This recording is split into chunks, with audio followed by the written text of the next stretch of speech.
Hello, everyone. Welcome to How to Write the Future podcast. I'm your host, Beth Barany. I'm a writing teacher and a coach, and I specialize in writing and also supporting science fiction and fantasy writers because I believe when we envision the new that fantasy and sci-fi and speculative fiction can invite us into, we actually get a chance to envision ourselves in new ways and therefore create hope for the future, create alternative ways of being in the world. And I think that's really powerful. So I'm really excited to bring a guest to you today, Alex Kingsley, writer, and all kinds of other things, academic and more. I look forward to hearing everything that you're doing, Alex. I know we'll have a very interesting conversation. So why don't you tell us a little bit about yourself and introduce yourself to everyone? Absolutely. So I am a science fiction writer in many veins. I am a novelist, short story writer, playwright, and also a stand-up comedian on occasion, though that usually does not have to do with sci-fi, and a game designer as well. I love to play in many different mediums. I am the author of the Bastion Cycle. That is the series that my debut novel, Empress of Dust, is in. The third and final installment of the Bastion Cycle will be coming out this fall with Space Wizard Science Fantasy, as well as the author of short fiction, some plays that have been produced in LA, Chicago, New York, and I also am an MA student at UIC studying speculative fiction, and writing the future and speculative futures is a huge part of my studies and the things that I'm interested in. I'm doing a presentation later this year on Always Coming Home and the importance of representing agricultural communities in the future in sci-fi. So that is super, super important to me in everything I study and everything I believe. So wonderful. I love the diversity of all the things that you're doing. And you said the acronym of the university. Why don't you speak out the whole thing so folks know? Yes, good point. The University of Illinois, Chicago. Great. And we're going to do some improv today because you gave us some questions ahead of time that you were like, I don't even remember what I gave you, which is so cool. So I would love to really know. So you work in audio, you work in theater, you work in comedy, improv, and game design, and fiction, and you're in academia. To me, you're working in all these different mediums. So looking at all the mediums that you work in, and then how does that affect you as a fiction writer? Yeah, I kind of think of it as having a lot of different tools at my disposal. I am a really big fan of learning a little bit of this thing, a little bit of that thing, because every experience that I have is going to somehow end up in my writing in some way, can somehow fuel something that I'm writing and inform it. One of the biggest connections is between theater background and prose writing, because having directed actors, having had that, the collaboration that comes from that, the play that comes from that, but also really having to take a text, visualize the scene, understand the motivated movement in that scene, understand the minutia of the blocking, all of that has been super useful for me in, when I am writing the physical layout of a scene, I'm thinking of it like I'm blocking it as a play. I thought I was going to be a playwright originally. I mean, I am, but I thought I was going to be primarily a playwright. So I was really focused on the dialogue. And of course, writing all that dialogue, pretty much exclusively dialogue, has had a huge influence on the way that I write dialogue. But it meant that I was very comfortable with that and less comfortable with everything else. And imagining it as, okay, this is actually just a play that I'm directing was really, really huge. And then the improv, comedy, and tabletop role-playing games are a form of long-form improv, but generally when people think about improv, they're thinking about short-form comedy, getting jokes in there, coming up with jokes off the top of your head, and anyone who has played tabletop role-play games know that it's more about really understanding your character, understanding what kind of choices your character would make in a situation, and being able to make those choices on the fly, because you don't know what choices the other characters are going to make. You don't know what choices your game master is going to make. So it's all about having that intimate character knowledge and being able to make choices for them. And that's exactly what you're doing when you're writing fiction. I have always been much more towards the pantser side of things than plotter. Definitely things start to emerge and I start to see structure. But where I really like to start is character, like have a strong sense of who I'm writing and just the general concept, just the general situation. That the thing that I always say is put that beast in a situation. Like, I like to imagine, right, characters, it's like mice in lab rats in a maze. I just gotta have a maze and some rats. And once I know my rats really well, I know what kinds of decisions they're gonna make when they get into that maze. So I'll end up writing scenes and be like, oh my God, I had no idea that was gonna happen. But that's so crazy because that's exactly what she would do in this situation. And that's part of the joy of it for me. So all of those pieces. And then the academic piece is just all that, but studying how other people do it and how other people imagine the future and how other people use sci-fi, speculative, any kind of departure from our reality in fun and interesting, creative ways and the ways that can impact our society on a whole. So it does seem, I think, like when I'm like, I do this, like I am doing 5 billion things at once. It's actually just the same artistic practice, but it's taking a ton of different forms. Yeah, I can really relate as some writing teacher, filmmaker, and writing scripts and novels, a trainer, and a curriculum developer. Oh, did I say editor too? I edit fiction and video and my own podcast and I'm going to be doing it for clients as well. So let's come back to academic work. You mentioned that you decided to study speculative fiction because why? Tell us a little bit more why you decided to study it, and also how does it tie into your own creative work as a writer? Yeah, totally. I, for a long time, thought that I just wanted to be a creative writer. And I had this very rigid view of like, I do this and not this. Like, I am a humanities person and not a STEM person. And I am a creative writer and not an academic writer. Like, I had all these sort of firm boundaries in my head, I think because that felt comfortable and safe and it made me feel like I knew what I was.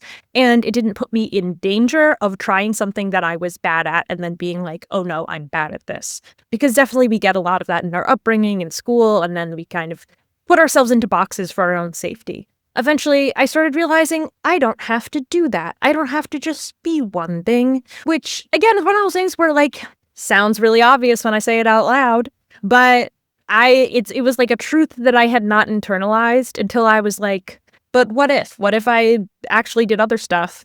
Part of it was I am always spreading the gospel of Brandon Sanderson's lecture series. I think he is such an intelligent teacher and puts things in a way that is like so clear and understandable and digestible. And one of the things that he talks about in that lecture series is learning about the things that interest you and like not having to be just a writer because the material that you write about is going to come from all of your other life experiences. And he talks about like John Grisham being a lawyer. And so all of his stuff is like law thriller, and you will have to combine your life experience with your writing skills. Like, you're not just going to be one thing. And I went to the Nebula conference for the first time in 2024, and there were all these academics there. And I was talking to them about all these like really specific topics. I was talking to someone who was like a Tolkien expert, had a PhD, and I just like had this revelation where I was like, wait, I want to be an expert. I want to be an expert in this. I want to be an expert in sci-fi. Like, it's what I love. Why have I confined myself to only loving it as a fan and a creative writer when I could also love it as an academic and study it as a discipline? At that point, I had applied to MFA programs and did not get into any of the ones that I wanted to, so I didn't end up going that year.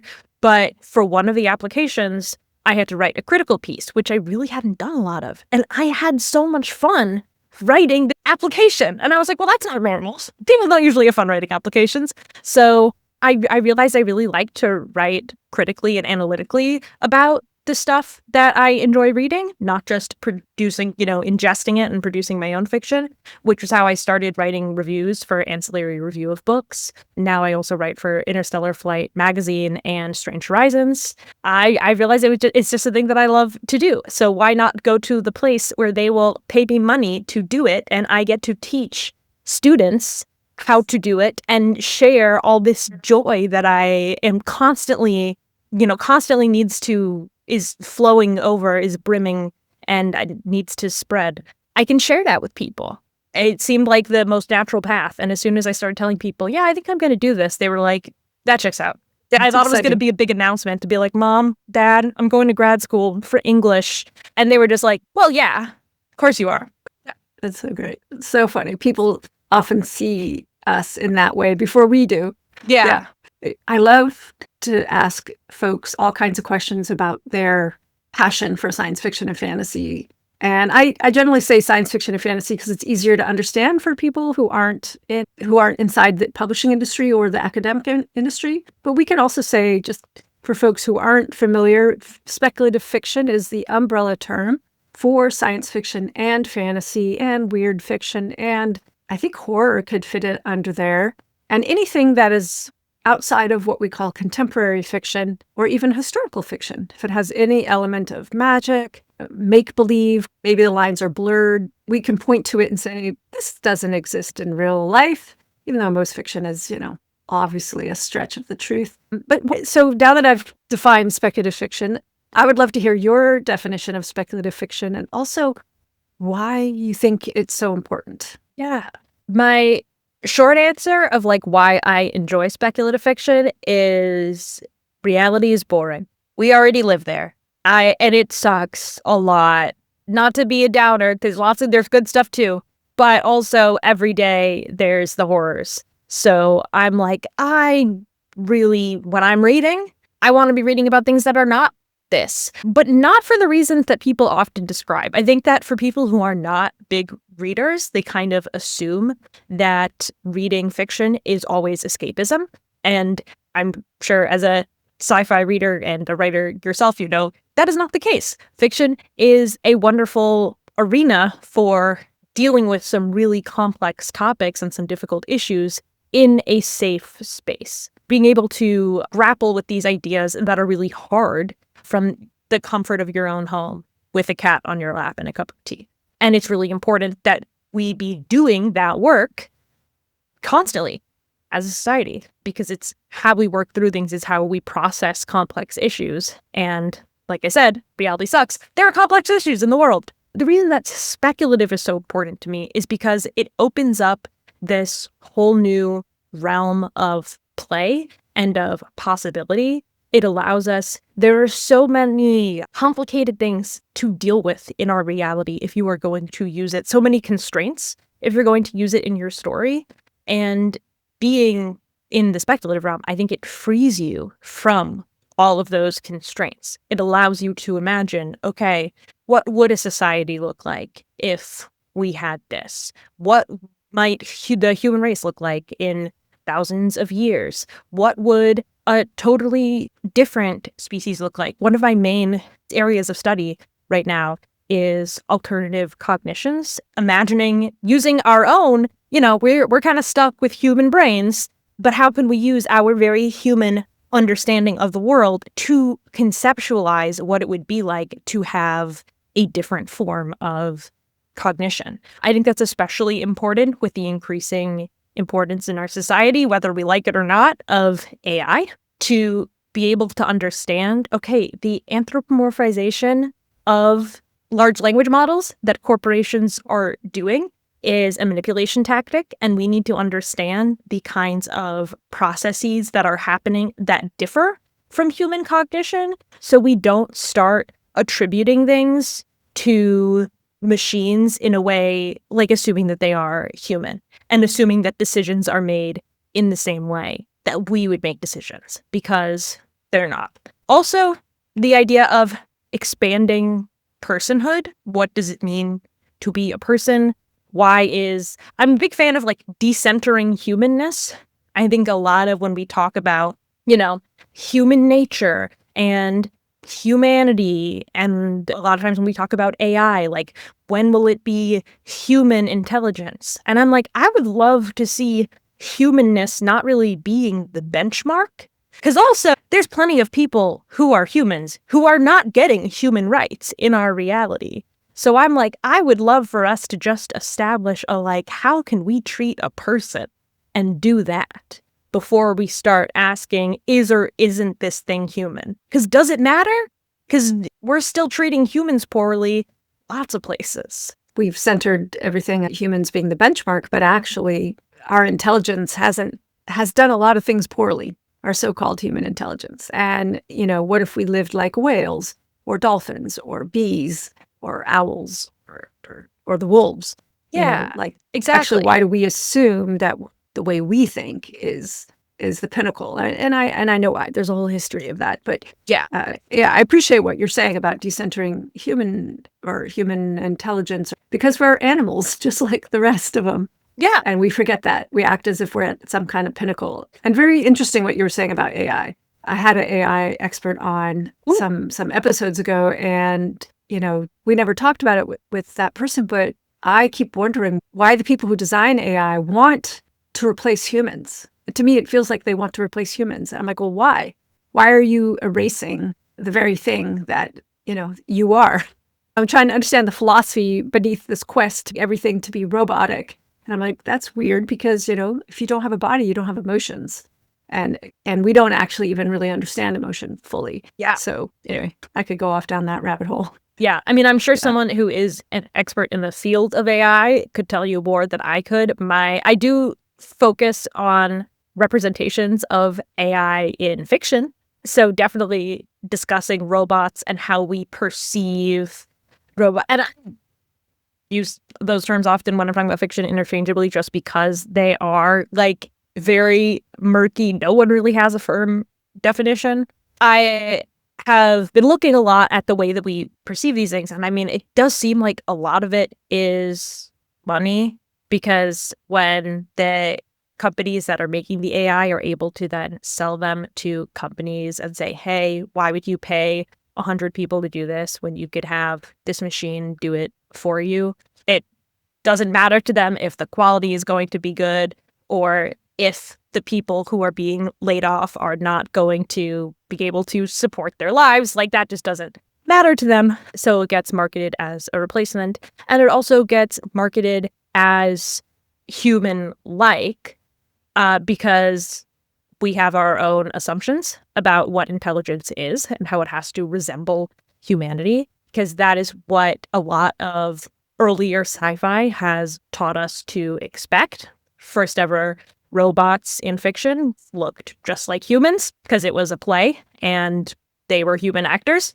That's part of what we have been led to expect from our fiction. But also, there's this attribution error that happens where people focus so much when AI does something bad on the AI itself, because we have been led to think of it as a person. So it's not this company has caused this harm. It is, oh, Claude did this. That's not a person. We're not there yet. We're not there. That is a statistical model that is trying to sound like a person and doing a good job.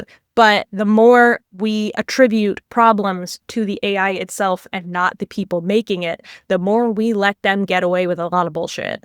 I agree. I mean, someone once said to me, oh, the algorithm decided this. I'm like, somebody designed that algorithm. That's people behind that. And they're like, oh, yes, well. Like, I constantly feel like I'm reminding people that we made them. Humans made these things, and it's complex processes that humans designed. Yeah. And absolutely, things can come out of that were not intended or anticipated, but that does not mean the product equals a human intelligence. And that is not placing a value judgment saying it is less intelligent than humans, because there are things that large language models can do that humans can't, or they do it a lot faster than humans could, or more accurately than humans could. That is not placing a value judgment. It's just saying it is very, very different from human cognition and needs to be treated as such. Yeah, I agree. I feel like you and I could keep going, so we'll definitely have to have a future conversation.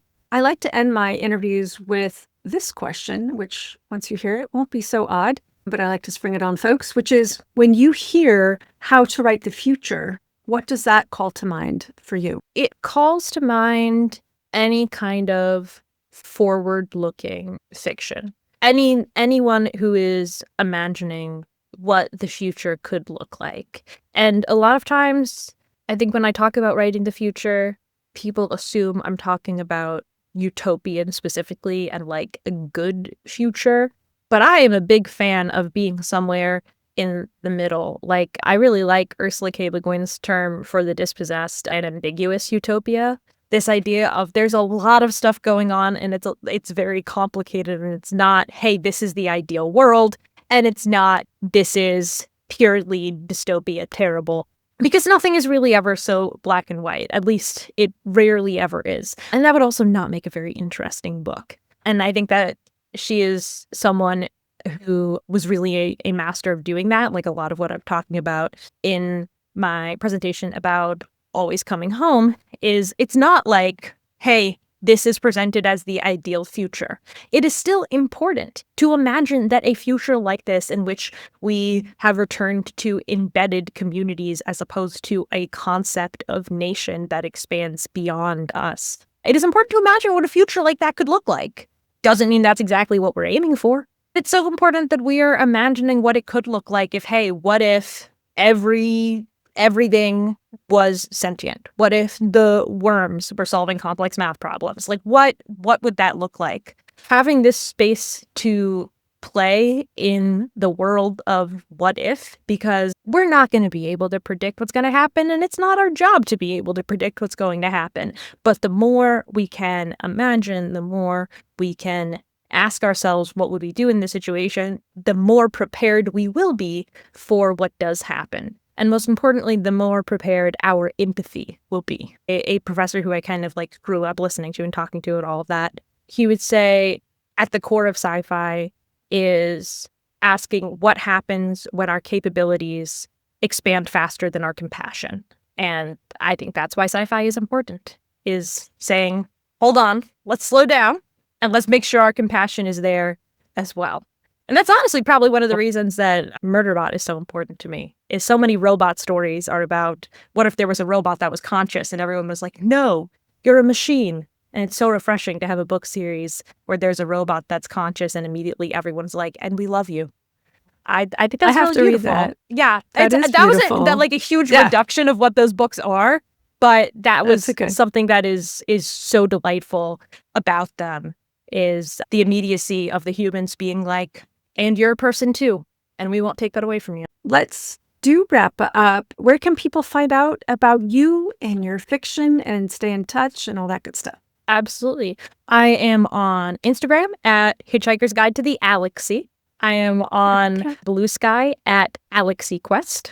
And my website is alexkingsley.org. I mentioned I do tabletop games. You can find my games at alexyquest.itch.io. Those are the main places on the internet where you can find me. If you reach out to me, any of those places, I'll see it and I'll respond. That's great. And we'll be including that information, so be sure to look in the show notes, the information that travels along with the podcast, and also on YouTube. So I'm going to wrap it up here. Alex, it was so wonderful chatting with you today. I really love everything that you're up to. It's so interesting, and I would definitely want to have you back. I'm going to wrap it up here with my little send-off. That's it for this week, everyone. Write long and prosper.